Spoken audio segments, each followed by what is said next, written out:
Enggak, belum mulai. Belum mulai. Yuk, enggak Kompas TV. Jadi host. Udah rekod Mas. Ayo.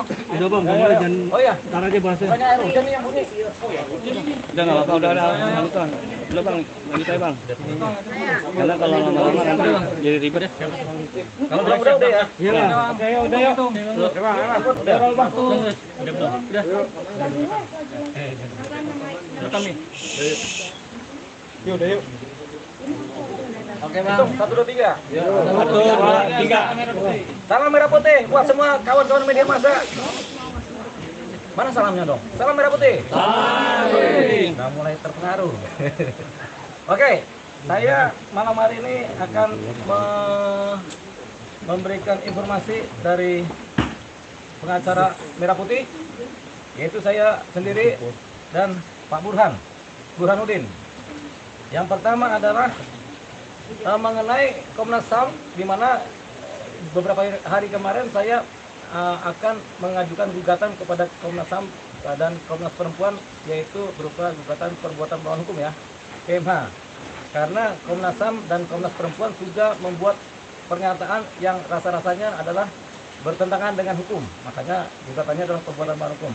Namun demikian, setelah kami berkonsultasi dengan PT UN, Pengadilan Tata Usaha Negara yang di Jakarta Timur, memang ini masuk nih untuk digugat secara perbuatan melawan hukum, tapi diajukan di Pengadilan Tata Usaha Negara di Petun ya, Pengadilan Tata Usaha Negara, yaitu berupa gugatan terhadap tidak berwenangnya Komnas HAM maupun Komnas Perempuan untuk menyatakan statement mereka mengenai dugaan Yosua. Namun demikian, ada suatu syarat di mana kami pengacara Merah Putih harus mengajukan peringatan dulu kepada Komnas HAM dan Komnas Perempuan supaya mereka menarik ulang mereka punya statement. Jadi ada permintaan dari Petun di mana Komnas HAM dan Komnas Perempuan harus disurati dulu untuk jangka waktu 10 hari, di mana mereka harus menarik pernyataan mereka. Jadi saya sudah mengirimkan surat kepada Komnas HAM dengan tanda terimanya adalah ini. Di sini ada tulisan Komnas Hak Asasi Manusia. Ini ada tanda terima, ya kan? Ini dia suratnya, tanda terima dari surat kami dari pengacara Merah Putih. Nah, kami akan bacakan apa isi suratnya, ya, supaya dibacakan saja dulu. Nanti saya share kepada teman-teman. Saya bacakan ya. Jakarta, 9 September 2022, nomor surat 07-BTI-9/2022 lampiran perihal keberatan kepada yang terhormat Ketua Komisi Nasional Hak Asasi Manusia Jalan Latu Harari nomor 4B RT 1 RW 4 Menteng, Kecamatan Menteng, Kota Jakarta Pusat, DKI Jakarta, di tempat. Dengan hormat, kami yang bertanda tangan di bawah ini dengan ini berkenan menyampaikan keberatan atas tindakan faktual yang dilakukan oleh Komnas HAM sehubungan dengan penyidikan kasus meninggalnya almarhum Brigadir Nofriansyah Joshua Huta Barat. Keberatan yang kami ajukan adalah sebagai berikut. 1. Bahwa kewenangan Komnas HAM sebagaimana diatur dalam pasal 89 ayat 3 Undang-Undang nomor 39/1999 tentang hak asasi manusia telah jelas diatur dalam ketentuan pasal 20 Undang-Undang nomor 26 2000 tentang peradilan HAM, bahwa kemudian dalam penyidikan meninggalnya almarhum Brigadir Nofriansyah Joshua Huta Barat, Komnas HAM telah bertindak melampaui kewenangan sebagaimana dimaksud di atas. Poin 2, bahwa kami menemukan fakta adanya pernyataan terbuka Komisi Hak Asasi Manusia yang dinyatakan melalui media pemberitaan mediadetik.com Kamis 1/9 dalam kutipan sebagai berikut.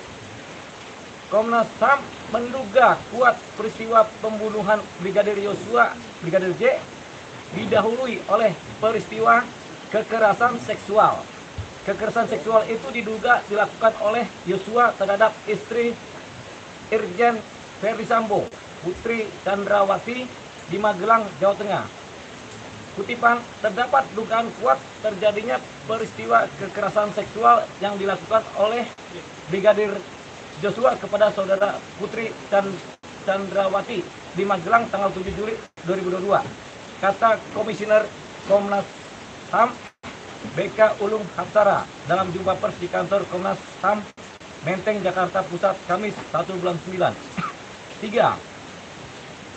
Bahwa pernyataan ini masuk dalam kategori tindakan faktual. Pide pasal 1 butir 8 junto pasal 87 Undang-Undang Administrasi Pemerintahan. Yang bentar ya. Yang melawan hukum.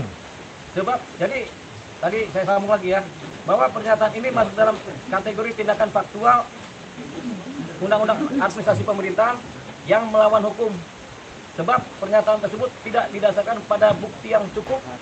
Sebab pernyataan tersebut tidak didasarkan pada bukti yang cukup, namun hanya berupa keterangan sepihak yang diberikan oleh saksi yang telah dikenakan status sebagai tersangka oleh penyidik kepolisian.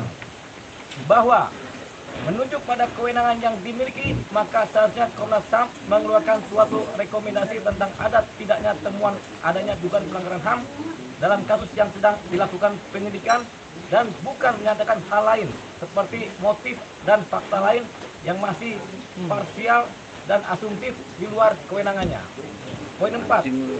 Bahwa oleh karenanya merujuk pada ketentuan Undang-Undang Nomor 5 Tahun 1985 junto Undang-Undang Nomor 9 Tahun 2004 tentang Peradilan Tata Usaha Negara, video pasal 48 junto pasal 51 ayat 3. Dengan ini kami mengajukan keberatan.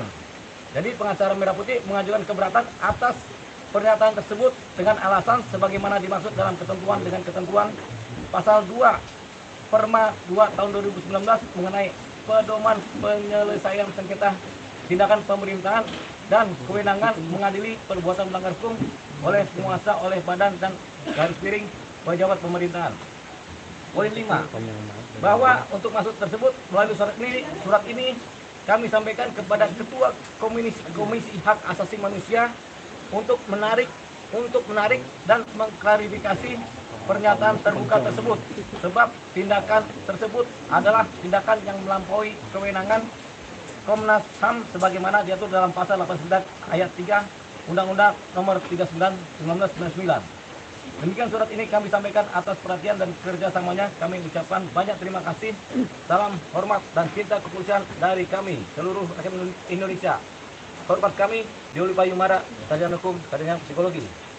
Itulah tadi surat kami yang untuk Komnas HAM, di mana memang ada syarat dalam undang-undang di mana kami harus mengajukan nota keberatan kepada Komnas HAM dengan jangka waktu 10 hari supaya mereka kemudian merespon surat kami dan mereka kemudian menarik pernyataan mereka yang bersifat melawan hukum tadi. Nah, kalau 10 hari kemudian dari tanggal hari ini, kan mereka sudah terima hari ini tanggal 9 September 2022. Kalau per hari ini sampai 10 hari ke depan sekitar tanggal 20 lah, mereka tidak ada respon dan tidak menarik mereka punya pernyataan, maka kami akan melakukan gugatan di Pengadilan Tata Usaha Negara dengan gugatan perbuatan melawan hukum. Jadi tadi sehingga nanti ada rangkaian gugatan dengan permintaan permohonan yang kami ajukan nanti di Pengadilan Tata Usaha Negara. Silakan nanti kita akan bersidang kalau 2 hari ke depan mereka tidak menarik mereka punya pernyataan yang berupa dugaan terhadap Yosua tersebut. Ya, itu tadi. Yang kedua, untuk Komnas Perempuan, karena tadi udah hujan deras sehingga belum sempat terkirim. Rencana akan dikirimkan pada hari Senin, hari kerja untuk Komnas Perempuan. Hal yang sama juga.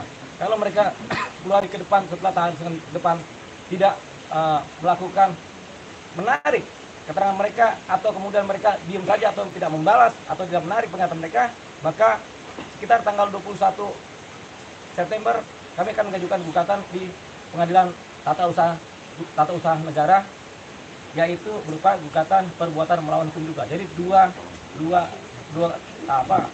dua lembaga negara ini akan kita gugat ya setelah 10 hari ke depan. Nah, yang ketiga, kemarin kami sudah mengajukan surat permintaan penggantian Kabar Eskrim dan Dirtipidum Polri ya. Itu kami ajukan kepada Pak Kapolri sudah terkirim. Kemudian hari ini